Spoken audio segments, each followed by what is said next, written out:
warahmatullahi wabarakatuh. Alhamdulillahirabbil alamin. Wassalatu wassalamu ala asyrofil anbiya'i wal mursalin wa ala alihi wa sahbihi ajma'in. Allahumma shalli wa sallim wa barik ala Muhammadin wa ala ali Muhammad. Rabbi shrah li sadri wa yassir li amri wahlul 'uqdatam min lisani yafqahu qawli.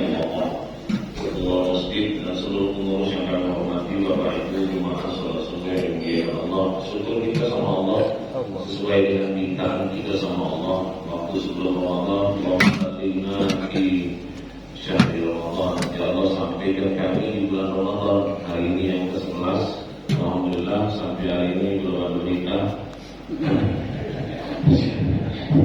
Kemarin berita untuk asli dan itu. Alhamdulillah syukur kita masih hidup sehat sampai Allah kita itu dengan Allah. Mudah-mudahan ini menjadi berkah bagi kita.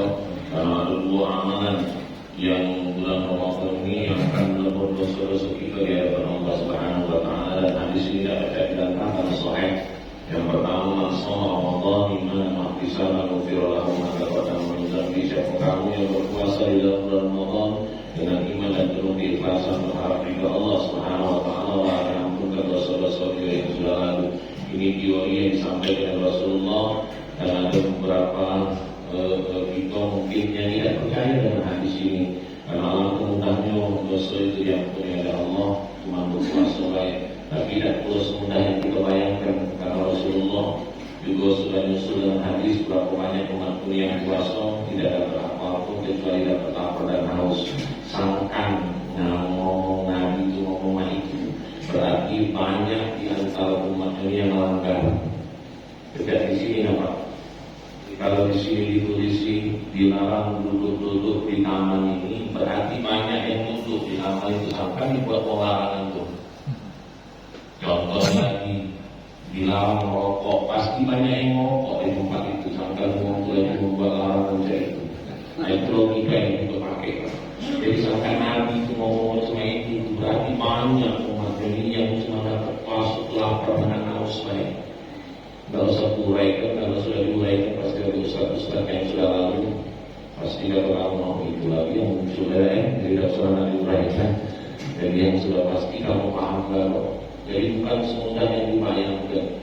Kalau Rasulullah SAW mengeluarkan hadis itu yang begitu tadi, ada asbabul wurud yang sudah lalu. Setiap hadis dalam Al-Quran yang turun itu ada asbabul nuzul sama asbabul wurud. Dan itu sebagai hamba Allah yang wahid, yang didik ilmunya tidak sampai ke situ urutan hadisnya. Itu cuma tahu hadis itu sudah muncul, dan dengan izin Allah itu hafal dengan hadis itu. Yang kedua kata Rasulullah, man qama Ramadan imanan wa ihtisaban ghufira lahu ma taqaddama min dhanbi. Dua amalan itulah yang menyebabkan kita terhindar dari dosa-dosa kita yang sudah lalu dihapus oleh Allah. Man qama Ramadan, siapa yang tegak, qama yang itu tegak dalam bulan Ramadan. Tegak itu disambungkan dengan sholat. Sholat itu sepakat bagi sebagian besar ulama bahwa yang dimaksudkan sholat di situ adalah sholat tambahan, yaitu sholat tarawih yang digawikan oleh kita umat manusia di permukaan bumi ini, dimanapun dia berada, dengan bermacam-macam cara atau rakaat. Yang pertama 11 rakaat itu anjuran Rasulullah, kemudian 21 rakaat itu yang digawa oleh Umar bin Khattab, kemudian 36 sampai 39 rakaat itu yang didengungkan oleh Imam Ahmad bin Hanbal, yaitu salah satu imam besar yang kita kenal di fikih itu. Artinya adalah kita tegak dalam bulan suci Ramadan untuk sholat tarawih itu dengan penuh keimanan dan keikhlasan, akan Allah ampunkan dosanya yang sudah lalu. Sekali lagi hadis ini teorinya enggak, tapi coba pelaksanaannya. Berapa banyak kita dengan izin dan kuasa Allah Subhanahu wa taala habis dari semayang itu dan karuan-karuan baik hati dan pikirannya. Nah ini Bapak Ibu. Jadi oleh karena itu mari kita raih Ramadan ini, mudah-mudahan kita termasuk orang-orang yang beruntung yang disyaratkan Rasulullah, kita diampunkan dosa-dosa kita yang sudah lalu. Kalau begitu kita meninggal, yang paling lemah itu memang tidak ada bawa dosa Bapak Ibu. Ya, kalau kita bawa dosa meninggal, ya, pening malah itu kan keluar bahwa tujuannya foto Indonesia tempat salah tempat pupuk. Nah hari ini bukan itu tujuan kajian itu. Aku duduk kajian adalah menjaga lisan. Menjaga lisannya berarti menjaga omongan. Ini agak berat Pak. Ya, aku nak ngaji itu sampai aku agak berat aku. Yang paling banyak ngocehnya ya aku ini. Kamu kan dia cuma walaupun kamu tidak ngoceh, Rasul gak lebih marah dari yang ngocehnya. Walaupun dia itu Allah ya Allah, Allah mau ceramah itu, mau masuk, mau pilih hati. Padahal tidak ngoceh, kamu tapi hati ngoceh, itu lebih parah. Sebab kata Allah dalam Al-Quran, pada aflahan mu'minun alladzina hum fi salatihim khashi'un walladzina hum 'anil lagwi mu'ridun. Sampai situ baik.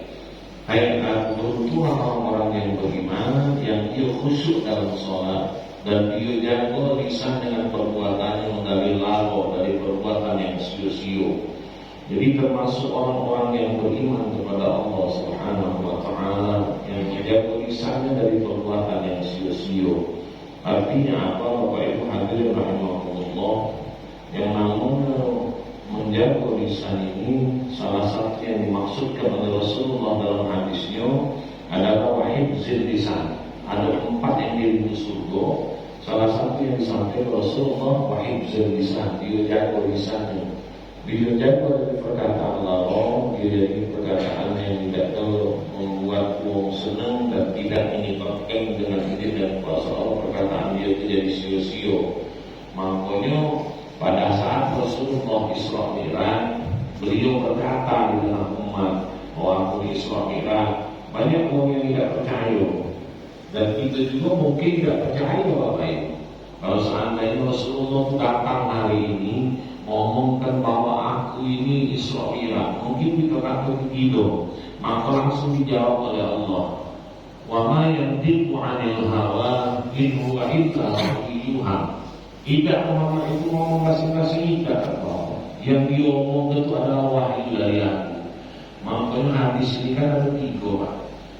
Pertama hadisnya aku bersifat perkataan. Yang kedua perbuatan. Yang ketiga diamnya Rasulullah. Nah yang keempat adalah hadis qudsi namanya, yang disampaikan Allah langsung kepada Rasulullah dan dikatakan oleh Rasulullah SAW. Jadi setiap perkataan yang disampaikan Rasulullah itu adalah wahyu dari Allah Subhanahu wa Ta'ala. Maka yang pertama pentingnya menjaga lisan ini karena untuk aku, untuk keselamatan manusia. Salamatul insan wa hifdzul lisan. Selamatnya manusia itu dari lisannya. Banyak orang yang tidak selamatkan Bapak Ibu dari lisan yang dia ucapkan. Makanya kata Rasulullah tadi seperti itu. Salamatul insan wa hifdzul lisan. Selamatnya manusia banyak itu dari lisan yang diucapkan. Bagaimana yang disampaikan Rasulullah SAW ini, bahwa dengan ini dari kuasa Allah Subhanahu wa Ta'ala, bahwa keselamatan yang utama daripada manusia itu dia jaga lisan. Dan hadis tadi sudah dikatakan wahifdzul lisan, dia jaga lisannya dari perkataan yang tidak berguna dan dia pakai untuk berzikir kepada Allah Subhanahu wa Ta'ala. Oleh karena itulah Rasulullah SAW saat dia mendapatkan wahyu yang pertama, dia dengan izin dan kuasa Allah memaknai wahyu yang pertama itu dulu. Tidak disampaikan itu langsung dulu. Dia sampaikan dengan orang yang terdekat dia, kemudian kapan sudah pasti ada perintah dari Allah Subhanahu wa Ta'ala untuk ngomong ke tengah umat, baru beliau berkata di tengah umat ini. Artinya apa? Artinya kalau kita misalnya ngomong tidak kaki kasar, itu adalah ditangkap polisi lah. Ningok kau tidak, ningok kau tidak. Nah, aku ngomong tidak. Salah satu di antaranya seperti itu Pak. Dari manusianya baik, kadang-kadang kalau kita ngomong kan, kalau seandainya pedang muka itu ada obat, tapi kalau lisan mukai hati, kemana obat tidak dijadi. Jadi keselamatan manusia itu salah satunya dari lisan dia. Dan insya Allah Allah Subhanahu wa Ta'ala menjaga lisan kita dari perkataan yang pemerintah berkata baik bagi orang-orang yang beriman. Ini juga perintah dari Rasul. Maka yu'minu billahi wal yawmil akhir falyaqul khairan aw liyasmut. Barang siapa yang beriman kepada Allah dan hari akhir, kalau mau ngomong yang benar, yang baik, kalau tidak diam baik. Atau dalam diam itu emas. Dia bagi orang yang berilmu. Membagi orang yang tidak berilmu bukan emas. Ketahuan memaknya. Dia kapan ini dia di kawan pakar ilmu kawan kita memang tidak tahu. Nah ini kita tidak tahu tapi tidak pernah belajar. Sampai kapanpun kita tidak akan tahu kalau kita tidak pernah belajar. Maka dari situ yang dimaksud baik kata Rasulullah SAW itu tadi berhubungan dengan ayat yang pertama yang dibaca kata surah Al-Mu'minun. Kalau dia ngomong yang tidak bermanfaat mana dia. Kemarin sudah aku uraikan Bapak Ibu. Kalau Bapak Ibu berbicara masalah agama, masalah fikih, tidak usah ikut. Itu kan sia-sia omongan itu. Yang ini ngomong ini, yang ngomong ini, yang ngomong ini. Dan kita ni ngaji, kita ni pernah ngaji fikih, kita ngaji tauhid. Jadi tak usah kita ikutkan. Tidak usah kita nak melok-melok ini kau benar, itu kau salah. Tidak. Kemarin kan sudah kita kasih tahu ya kan. 80-90% jika antum berbicara masalah fikih, antum tidak akan pernah ada habis-habisnya. Pasti ada perbedaan pendapat ulama. Yang di kita yang diku bukan di kita. Begitu kita ngaji fikih 4 mazhab itu, ini yang kemarin itu. Dan jadi tidak ada dengan izin dari Allah Subhanahu wa Ta'ala perkataan itu lagi sia-sia. Kalau kita punya ilmu, inilah yang dimaksud oleh Nabi. Jadi kalau berkata yang baik, kami tidak diam baik. Tidak usah dikelok ini. Sebab masalah fikih itu, kalau dari segi masalah agama. Kemudian kalau juga di masyarakat, masalah itu pula. Kalau kita memang tidak tahu ilmu, tak apa kita nak belok-belok ngomong. Ujung-ujungnya kali kita yang salah. Nah, kita tu masuk aku termasuk yang ngomong ini, Pak. Kadang-kadang kita ni kadang-kadang belok sesuatu yang tidak pada tempatnya, yang kita tidak paham, kita belok ni. Ujung-ujungnya kita tu lah yang kadang ngomong kaget. Kemana kita diam baik? Apalagi Bapak Ibu yang ada di masjid ini sudah berbicara masalah fikih lah, namanya ilmu tentang fikih. Tidak perlu kita ikut. Kemarin ada mahasiswa yang tanya sama kita, Pak katanya, mana mau berangkat haji itu Pak kalau seandainya bersentuhan kulit lanang betina itu batal. Nah dia tidak tahu kan. Pertanyaan semudah itu mahasiswa itu tidak tahu Bapak Ibu. Jadi kita jawab, kau jangan pakai Imam Syafi'i, kau pakailah Imam Hanafi atau Imam Hambali. Jadi kalau bersentuh kulit lanang betina gini kau gandeng tidak mampu. Berarti mau mazhab ya Pak. Dia mau mazhab bukan ambil mudahnya saya katakan itu. Karena itu sudah termasuk ke dalam mazhab yang dipakai di situ. Dan tidak kata orang aku mazhab Imam Syafi'i bini kau imam. Akan ketemu jarang bini kau kaget. Aku yang nonton orang lain. Nah itu Pak. Jadi itu masalah contoh-contoh fikih. Ambil dulu itu macam itu. Dipengaruhi kalau ambil dulu itu harus dikoreksi. Kan tidak dibantah-bantah. Kalau Imam Syafi'i itu kan kaji sampai 3 kali. Bahkan dalam hadisnya kalau lebih dari 3 kali sudah termasuk muwazir. Kalau dia sekali dia tidak dia pakai mazhab. Mungkin ada mazhab mengaku kali dikit. Kalau banyak dia ada mazhab dikit. Sampai 3 kali itu saya contoh Pak. Kemudian masalah keduniawian itulah. Kawan menarik motor, kita tidak tahu kita ngomongin dia manas gitu kesal kan itu. Ini salah satu contoh. Salah untuk insan yang lisan tadi. Yang ketiga menjaga lisan ini terhindar dari neraka. Karena dalam hadis Rasulullah SAW dikatakan bahwa itu hadir rahimahullah. Ini adalah hadis yang kita bisa lihat bahwa sesungguhnya seseorang hamba itu mengucapkan kalimat tanpa dipikirkan terlebih dahulu dan karenanya dia terjatuh ke dalam neraka sejauh antara timur dan barat. Ingat Bapak dengan Al-Quran yang itu apa yang sering kita baca itu, wa minan nasi may yaqulu amanna billahi wa bil yaumil akhir wa ma hum bimu'minin. Yukhadi'una Allah wal ladzina amanu wa ma yakhda'una fi qulubihim maradun fazadahumullahu marada wa lahum 'adzabun alim bima kanu yakdzibun. Sebagian manusia yang ngomong sama Allah dan Rasulnya, mereka beriman kepada Allah, padahal mereka tidak beriman kepada Allah Subhanahu wa taala sama Allah. Mereka hendak nipu Allah dan orang-orang yang beriman. Tidak mereka nipu siapa-siapa kata Allah, kecuali mereka menipu diri mereka sendiri. Sama ini tidak menjaga lisan dari ujung-ujungnya lisan itu menyebabkan dia masuk ke dalam neraka Allah Subhanahu wa taala. Mereka cuma mengaku beriman sama Allah, tapi mereka itu sebenarnya tidak beriman kata Allah Subhanahu wa taala. Di antara pengakuan mulut dengan hatimu, Bapak Ibu hadirin rahimahullah, berbeda. Lisan yang diucapkan beriman sama Allah, tapi hatinya tidak beriman sama Allah, maka ini termasuk orang-orang yang disinyalir oleh Allah dalam Al-Quran masuk ke dalam nerakanya Allah. Dan ada beberapa cerita sahabat Bapak Ibu, lisannya ngomong tidak beriman sama Allah, tapi hatinya beriman sama Allah, maka dia diselamatkan oleh Allah. Suatu ketika seorang sahabat Rasulullah disiksa dengan siksaan yang berat oleh rombongan Abu Lahab dan Abu Jahal. Saat itu dia tidak paham dengan siksaan itu, maka dia ngomong, aku percaya sama Latta dan Uzza. Didengar perkataan itu oleh seorang sahabat, kemudian diadukan permasalahan ini kepada Rasulullah. Apa kata Rasulullah? Belum dia ngomong, mereka juga lebih tahu. Dia tulisannya berkata itu kalau tidak tahan ya Rasul terhadap siksaan yang Allah infokan sama dia melalui Abu Jahal itu. Tapi sebenarnya hatinya beriman sama Allah, maka dia termasuk orang yang beriman sama Allah. Jadi artinya hati didulukan daripada lisan ini. Tapi kalau lisannya sudah ngomong yang memang beriman sama Allah, tapi hatinya tidak beriman, itu yang ayat tadi kita.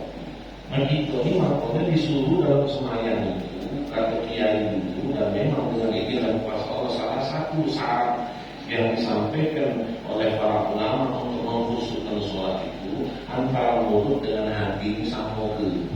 Makanya Al-Fatihah itu dianjurkan untuk seayat-seayat. Tidak tahu alhamdulillah rabbil alamin arrahmanir rahim maliki yaumiddin iyyaka na'budu wa iyyaka nasta'in. Nah itu tidak dianjurkan, bukan salah, paham? Bukan salah, tapi tidak dianjurkan untuk diwasolkan, dianjurkan untuk dilakukan supaya hati juga ngomong. Bismillahirrahmanirrahim, hati ngomong alhamdulillah rabbil alamin, hati ngomong, supaya antara mulut dengan hatinya sinkron. Karena Bapak Ibu hadirin rahimahullah, lisan ini sudah Allah tunjukkan kepada Nabi Ibrahim dan Muhammad Rasulullah. Bagaimana dalam sejarahnya Rasulullah Nabi Ibrahim sangkan, Allah alam bisawab, riwayatnya mengatakan sangkan Nabi Ibrahim itu diuji oleh Allah Subhanahu wa taala dengan mengorbankan anaknya Ismail karena pernah beliau berkata begitu beliau yang namanya disuruh berkurban dengan yang namanya binatang, beliau mengorbankan 1000 ekor unta kalau tidak salah di riwayat itu. Maka beliau pernah ngomong, jangan unta ini anakku, kalau aku disuruh mengorbankan aku akan mengorbankan. Nah itu diganti, omongan itu ditaati oleh Allah. Bapak Ibu pernah mendengar bagaimana Rasulullah SAW didatangi seseorang yang minta yang namanya penjelasan dengan beliau. Rasulullah berkata, besok jawabannya. Begitu besok yang datang dengan jawaban teguran untuk Rasulullah, jangan katakan pasti. Yang pasti itu hanya Allah, mengucapkan insya Allah. Dua ini menunjukkan bahwa tingkat Nabi dan Rasulullah SAW omongannya itu dijaga oleh Allah, direkayasa oleh Allah supaya mereka tidak dengan diri dan merasa salah dalam omongan. Makanya pernah kita sampaikan kalau Nabi dan Rasul salah, ada yang memberitahunya, yaitu Allah melalui malaikat Jibril. Nah kita ini kapan kita salah? Siapa yang memberitahu itu? Yang jadi masalah itu kita salah, dan tahu kita dan galak dia tahu salah. Ini main juga. Kenapa kamu kita disalahkan di tengah orang kami daripada malu mau galak baik? Ya boleh kan? Gitu Pak. Ya, jadi artinya apa? Kita salah ya ngaku apa ada apa salah, tapi yang untuk tahu juga dia benar-benar. Jangan cuma pacaknya laku, tapi tidak pacaknya juga tahu benar-benar. Ini kenapa? Kita tahu salah, uang itu salah. Kita juga tahu, namun yang menerima kesalahan itu harusnya tahu ya memang itu salah. Jadi yang menunjuk tahu sama yang menunjuk tahu itu sama-sama ikhlas dari mulut. Jangan dulu itu, tidak lagi yang semuanya tidak baik. Salah lalu, mana saja. Dia memang salah, aman menunjuk tahu. Dia salah, tidak boleh. Itu harus pelan. Kalau menunjuk tahu salah, cuma yang menunjuk tahu itu berarti yang menunjuk tahu itu usahakan bisa dipanggil misalnya salah. Saya pernah misalnya itu, bukan yang tidak masalah, banyak kesalahan misalnya yang tahu oleh kawan-kawan, oleh murid. Dulu saya belajar Al-Fatihah itu lama sampai dia itu mau sini. Kalau sini kan dengan baca Fatihah yang mau kayak itu. Begitu dia jadi imam atau jangan lihat pada kosong yang di belakang dia. Sampai hari ini Pak, sekitar 25 tahun yang lalu itu. Sampai hari ini saya ingat, itulah bacaan Fatihah itu. Nah jadi itulah baca Fatihah itu di dia. Bukan masalah visual tidaknya, benar apa tidak. Kalau bisa tak ada kata dia ngomong Islam. Jadi seperti itu. Dan setingkat Rasulullah itu pun pernah dengan diri dan kuasa Allah seperti itu, dan itu merupakan hak dia sebagai manusia yang buat Allah. Karena apa? Karena Allah sudah bilang bahwa yang namanya manusia biasa dan memberikan kelebihan dari Allah Subhanahu wa Ta'ala. Itu yang kedua tadi. Yang keempat, menaikkan kedudukan seorang muslim di hadapan Allah Subhanahu wa Ta'ala.